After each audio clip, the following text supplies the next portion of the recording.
Now I have both of you here. Charles, you joined the military at a young age. You decided that this is what you were going to do. Was that something that you always dreamed about doing, was just being in the military, or were you looking at like baseball? So my father was in the Air Force, got uncles in the Air Force, uncles in the Army, an uncle that was in the Marines. One of my grandfathers was in the service. So it was kind of like a natural step to join one of the services. We ended up, when I was in elementary school, 5th grade, around Pope Air Force Base and Fort Bragg now, as you said, Fort Liberty. And so it was around a lot of the 82nd, a lot of the Army folks. And so I decided to go the Army route. Now, when I first went in, I didn't, Francis and I got married right out of high school. I went off to basic in AIT and got stationed at Fort Stewart. And the plan was unknown. I didn't know if I was going to stay in for that 4 years that I initially enlisted for or continue. Of course, I, did re-enlist, and then even up to about 10 years. After 10, and I became a senior NCO and kind of started maturing in the military. I decided I was going to stay in at least 20 to retirement. Of course, 20 hits and I'm doing well. Then 9/11 hits, and it's, deployment back. And before you know it, 30 years is up, and I had done exceedingly further than I ever imagined. Blessed to become the Command Sergeant Major, like you said, for the 1st Infantry Division. Mm-hmm. And even then, I was going to stay in past 30. I was actually going to come out of the program for anybody that works for a general. Command Sergeant Major works for a general. It's known as the nominative program. So I was going to come out of that because I just needed a break. I deployed and back and deployed back and deployed mm-hmm. back, and I was just tired. And I was going to go down to Fort Bliss to the Sergeant Major Academy and run the international program. And I discussed it with the commandant down there and the Sergeant Major of the Army.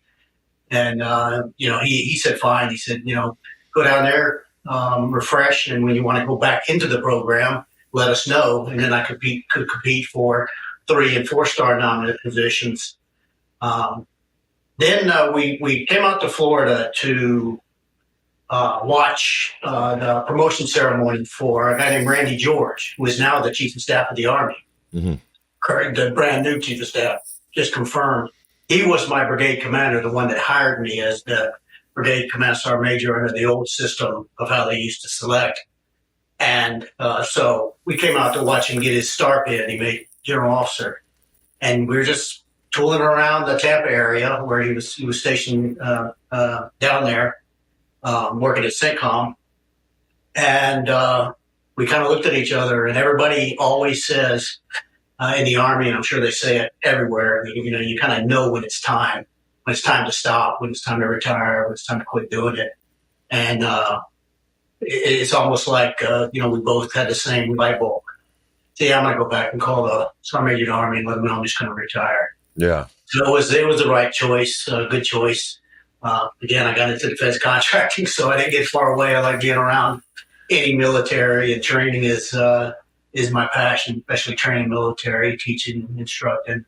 Sean enjoys it as well. Matter of fact, he coached high school football for a while there in the Colorado Springs area. One thing that wasn't on his bio.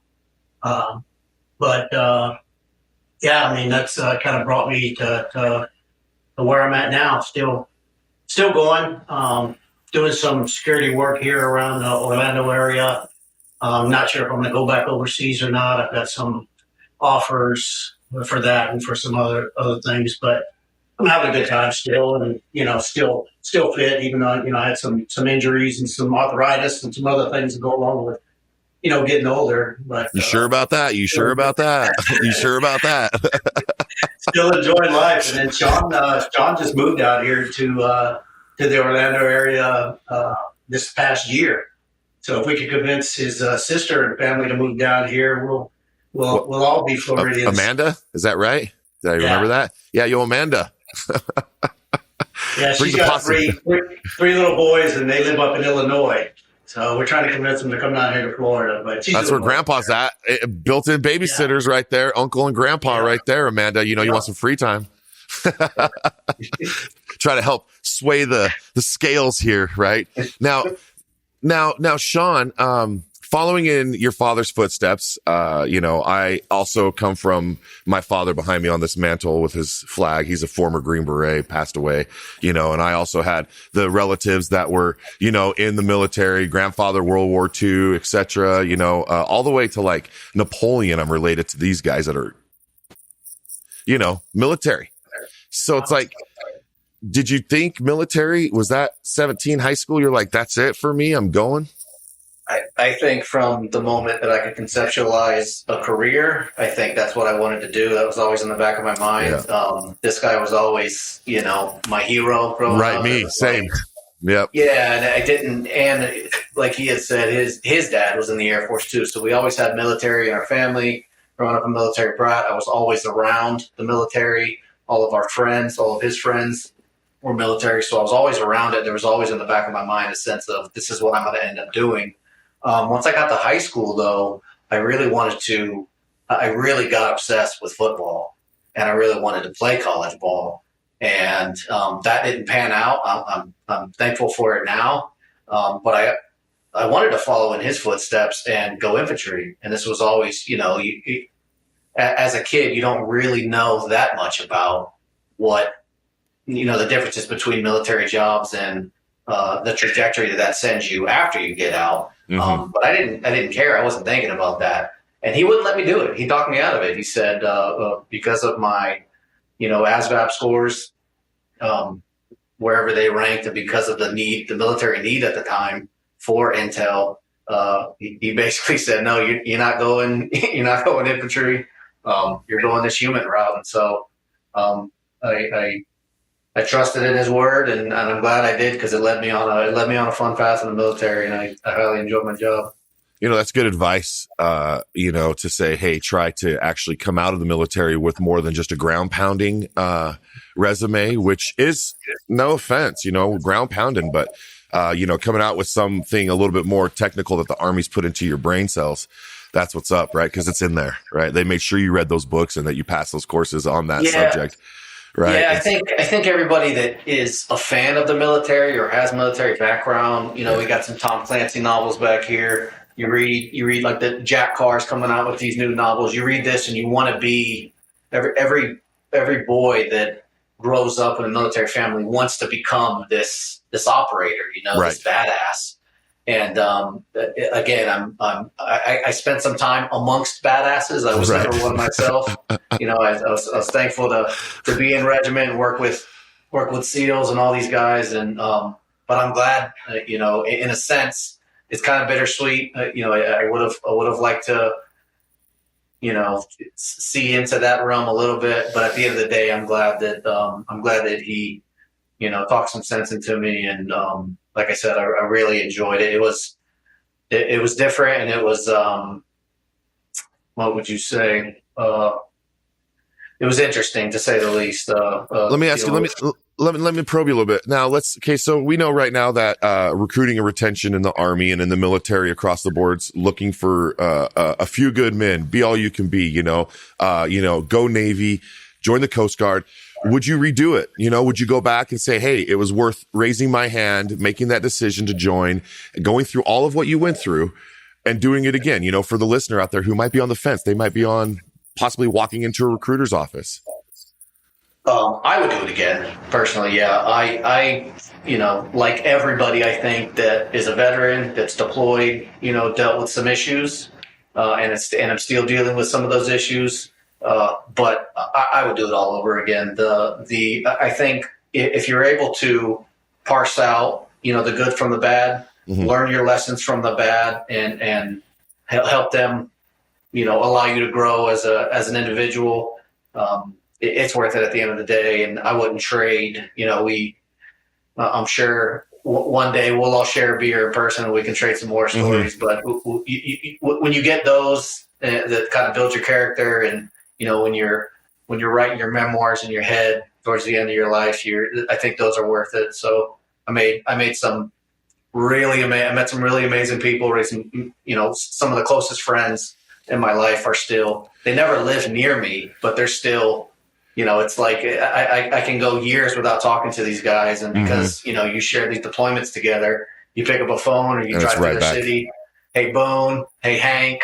Hey, I need a couch. I need a bed today. I got you.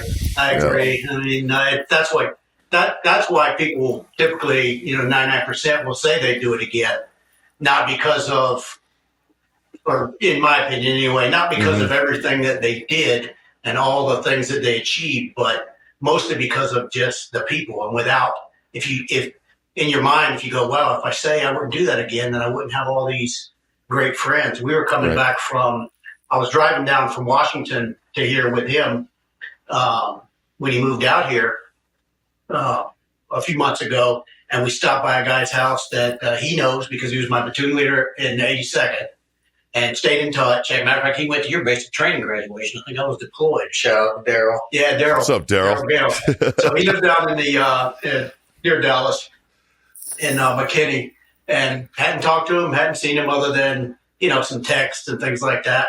Walk in, and it's like, we just saw him yesterday. And then, we started telling war stories. And it was just beers. Next thing you know it's, 2:00 in the morning. Needless to say, we didn't drive the next day. We were going to take off, but Daryl got us. And so we stayed an additional day, recovered a little, and chatted with him. But, we both got those friends, and my friends were his friends as well. Big John McComb, who has the same birthday, lives out in Kansas. He was in the Army for a while. And, great guy. We could do the same thing with him and many others. So it's really just a bond of the person next to you, like in Black Hawk Down, the movie, which is kind of, it's the anniversary right around Operation Gothic Serpent, Danny McKnight and all of them. I think there's a quote in there where he's like, we do it because of the guy next to us. Most people don't understand why we do it. It's because of the guy next to him is doing it.